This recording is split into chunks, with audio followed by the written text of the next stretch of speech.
Rand Paul actually has some new goods on Fauci. Welcome to Doug in Exile. This is where the happy patriots are. Hope you guys have subscribed. Part of why we're happy is I'm just looking for evidence and truth. And Fauci was protected by the last administration, and there is a strategy to get him. Rand Paul's going to go into that, which I really appreciate. But this is also a little bit about science and how people hid behind science to damage people and technology. Wait till you hear the quotes I've got from Putin, secret recording of Putin, Kim Jong-un, and President Xi from China. 3 of the evilest dictators in the world today. And what they share is truly anti-human.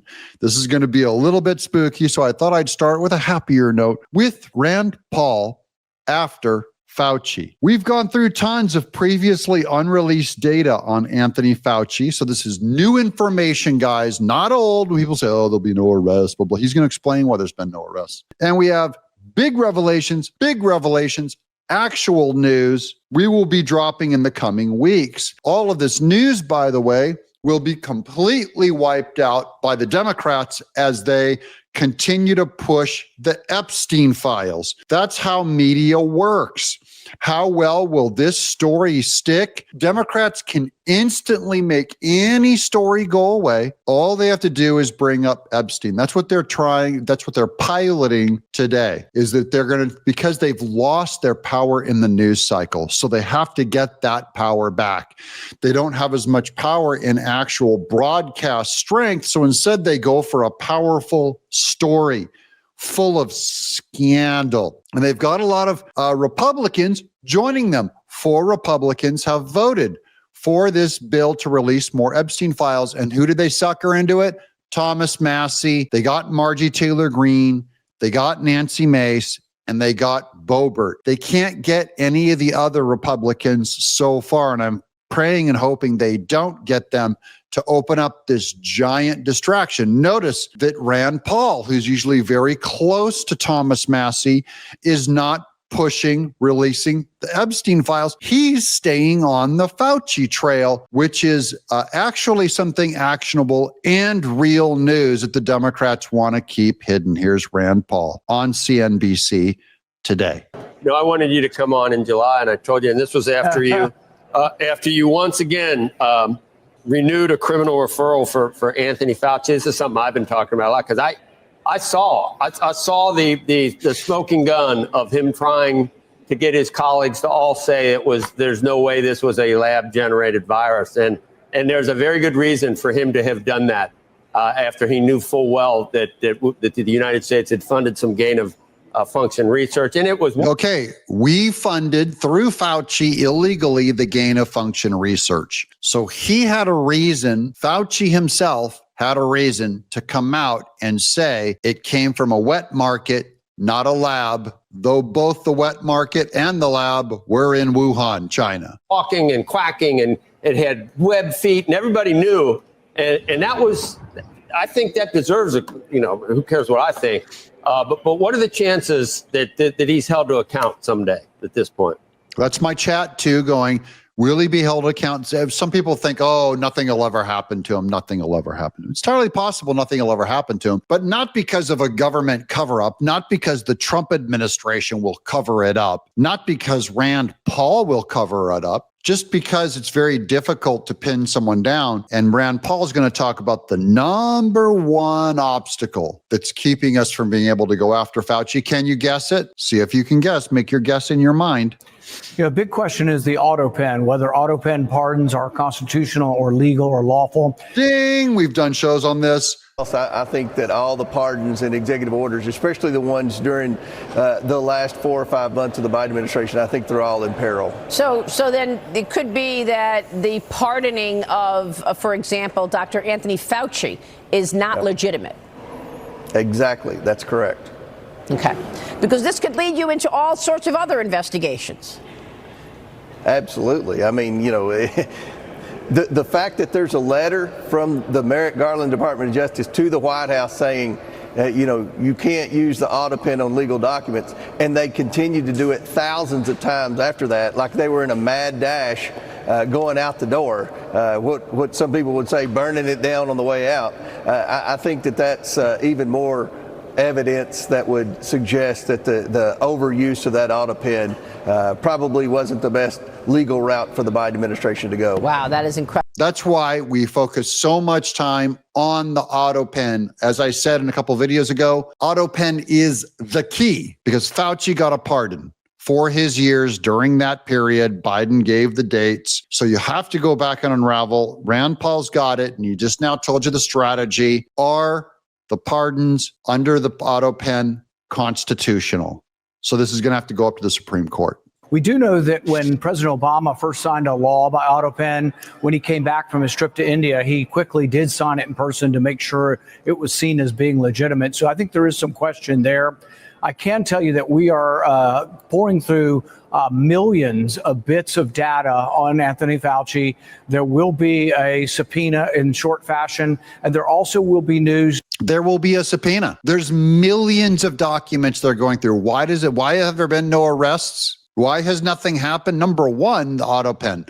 Number two, there's millions of points of data to go through, guys. It takes a long time. And even though they're using AI in their investigations, millions. I'm just trying to talk you guys down from the big crazy conspiracy and the paranoia.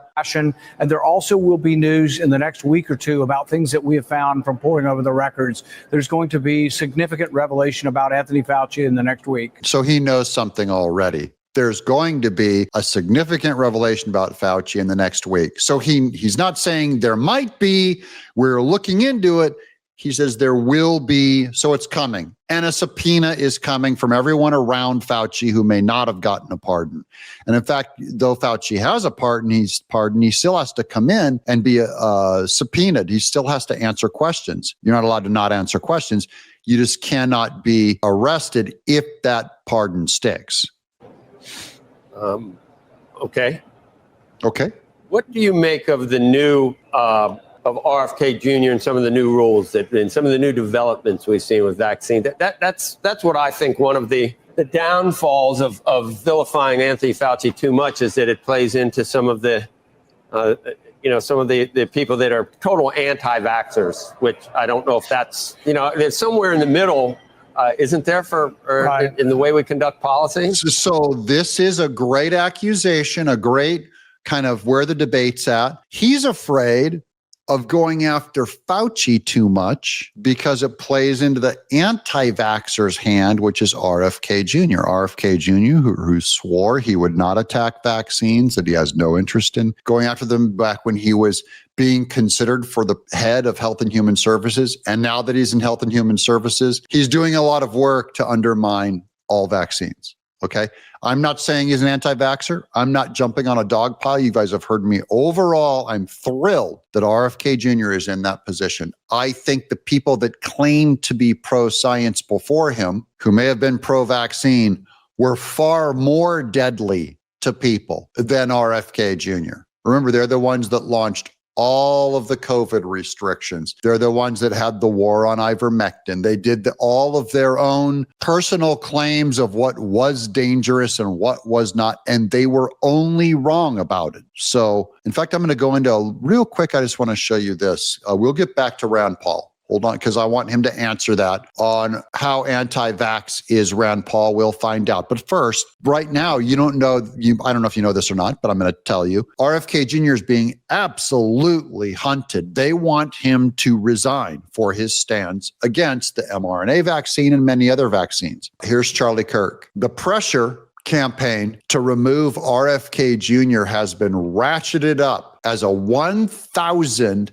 Health and Human Service employees sign a letter demanding his resignation. Now, remember, these are all Health and Human Services employees that have come in under Biden. That is, they greatly expanded HHS to roll out Trump's Operation Lightspeed and the implementation of the vaccine. So they've got they just found 1,000 Democrats to sign a petition demanding his resignation. I don't think it's a big deal, but someone else, because we know these aren't neutral actors. If you walk around right now in a mall and you see someone wearing a mask, you already know how they vote.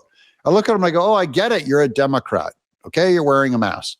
I get it. If 1,000 employees who helped lock down America, close schools, mandate shots, masks, and social distancing want RFK fired, it's a badge of honor, says Charlie Kirk. RFK Jr. remains one of the admin's most popular cabinet secretaries who makes America healthy again. Here's another one. More than 1,000 HHS workers demand RFK Jr.'s resignation in a new letter. Just so you guys know, they are formally going after him. By the way, he also canned the head of the CDC, the Center of Disease Control, which were also all full of COVID, bad information, and bad news. Okay. This is a far-reaching debate. And I'm neutral on the vaccine thing. I'm upset that my dad got vaccinated, but I'm saying I'm not weighing in on the side of this war. I am pro-science, and I love RFK Jr.'s approach to science, which is we need to look at the data. I don't want anyone politicizing for vaccine or anti-vaccine. I want them looking at the data and report. That's what I hope everyone has the good nature to do. Well, I'm not anti-vaccine, but what I would say is the same way there's a Trump derangement syndrome, there's a Kennedy derangement syndrome. There are some very specific issues we should discuss, and where I think that is a disease. Forget COVID. There's a disease called Trump derangement syndrome, and there's a disease called RFK Jr. derangement syndrome. And that's actually the real science that the Democrats are practicing. They don't care about lab data for or against vaccines or the virus. Okay. They have a higher disease that they're concerned about. And it's false. It's a made up disease. It's get Trump and get RFK Jr. So I like that the good doctor, Rand Paul, is saying that. the facts are on Kennedy's side. Should we mandate vaccines for 6-month-olds for COVID? So we have to ask, what are the risks and what are the benefits? Are any kids dying from COVID currently? Hold on. You forgot also the CDC also said that boys can have babies, that there's more than two genders, all kinds of medical madness about gender that is purely driven by politics, not the lab data. The science can even be against it, going, what are you doing? And the CDC ran with it. So there's a reason why we don't trust our institutions, and no one trusts them. They earned it. Remember, institutions, you did this to yourself. I'm not the one that came and lied to you. I don't believe in chemtrails. I don't believe the earth is flat. I don't believe there were two shooters of Kennedy, of JFK. Okay. So don't give me this, you're a conspiracy guy. I believe we landed on the moon. Okay. I don't believe there's anything to do with anything wrong with fluoride. I know there's people in my audience that do. I'm only saying you guys are the reason why we don't trust your institutions, because you started practicing politics and then you called it science. No healthy kids are dying. And in fact, if you go back through the entire pandemic, about 200 people in the entire country of 350 million people in America, about 200 under 18 died. Virtually everyone had a serious disease also. Virtually no healthy children died. When they did the studies on this, they could not prove that it reduced death or hospitalization because so few people under 18 were going to the hospital or dying that they couldn't prove a benefit. In Germany, they looked at every child under 18 and they had no deaths among healthy children. And so in Europe, they quit promoting this. I think the age is 12 and above in Europe. So these are really honest debates. And I think the extremists are the people on the side of every vaccine is good all the time, the more the better. We don't have to prove risk and benefit. We do know that under 18, really under age 25, there's a risk of myocarditis, presents with chest pain and elevated cardiac isoenzymes, like a heart attack. It's not a heart attack, but this happens in about 6 out of 10,000.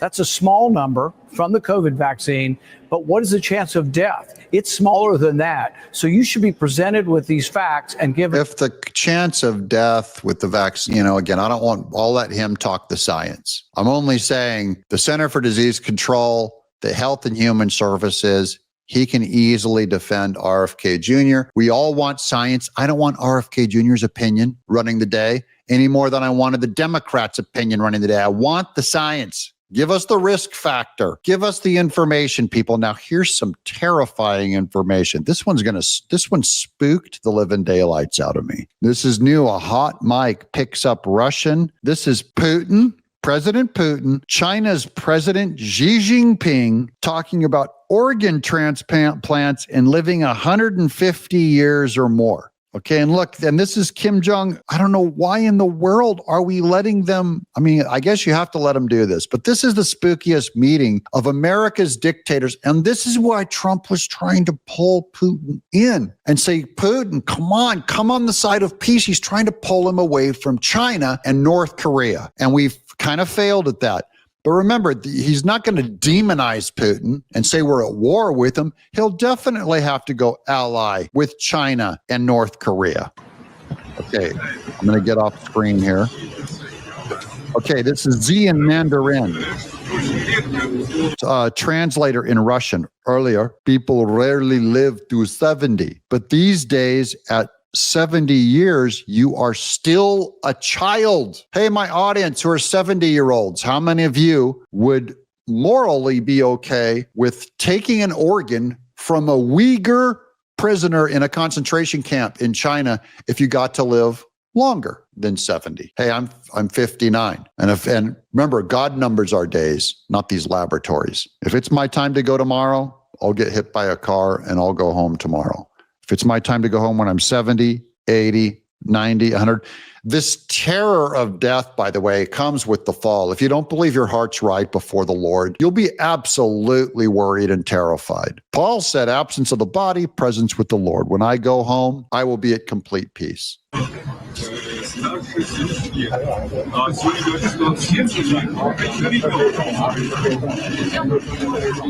But I understood the reason they were doing it, and they were hoping I was watching, and I was watching.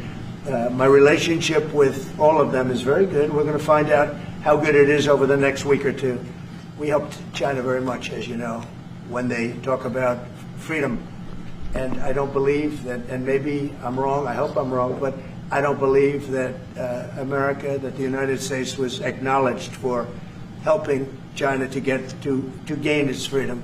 Putin on the left, Xi Jinping, Kim Jong-un on the right. I'm just terrified that I'm more afraid of what these people are. Why are they so happy together? I don't like seeing this. This is the axis of evil, guys. Enemy. Translator in Mandarin. With the development of biotechnology, human organs can be continuously, I'm afraid to even read the rest of this sentence. Let's get it on screen.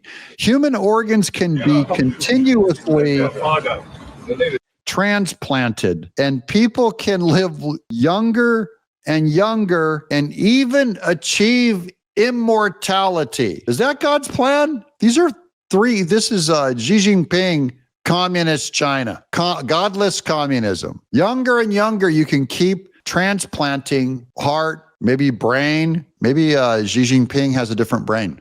You can live younger, younger, and achieve immortality. Oh, the devil. You can live forever. That's like a Faustian bargain. Sign your soul over and you can live forever. This is terrifying science fiction stuff, guys. Translator in Korea. Organ transplants, he says. Let me get myself down here smaller. Translator in organ transplant. Z in Mandarin. Predictions are this century, next 100 years, there's a chance of living to be 150 years old. Oh, is that what I want? I want to live to be 150 years old. By the way, if you haven't done it by the time you're 30 years old, you're not going to do it. The idea that I'm going to procrastinate my whole life, and when I'm like I'll be 95 years old one day, maybe, not able to walk. I'm just going to watch Fox News all day and just slobber and eat and go, wait, I don't want to be 92. I want to live to be 150. I want to be a brain in an aquarium. Just keep the brain alive and bring my grandchildren and my great-grandchildren. You know, at some point, guys, it's time to shed the mortal coil. It's time to move on from this world. I am ready for my divine appointment with the Lord. I want to go home. There's a chance of living to be 150, and then you'll look just like Joe Biden. Okay, guys, that is some psychotic stuff. I think it's hilarious that we got to look into that very private off-mic conversation as the three most evil countries in the world smile and show their happiness at, we're going to keep these Uyghur slaves, and we're going to, and by the way, China harvests them alive. If you're on death row, They put you out and they harvest your organs so you can get them fresh. It's like a real life, like they do in Squid Game, like they do in The Island. This is like an old sci-fi conceit. And the problem is these guys thought it was a documentary. These guys thought pulling organs out of living people was a documentary. They didn't realize it was supposed to be fiction. They're all, wait, we're doing what the villain does? They're like, but they see themselves as the hero. We're going to live to be 150. You guys are psychotic. Absolutely psychotic. Anyways, this is about medicine gone wrong. Fauci, the same kind of Frankenstein weirdo medicine where they're doing gain of function research.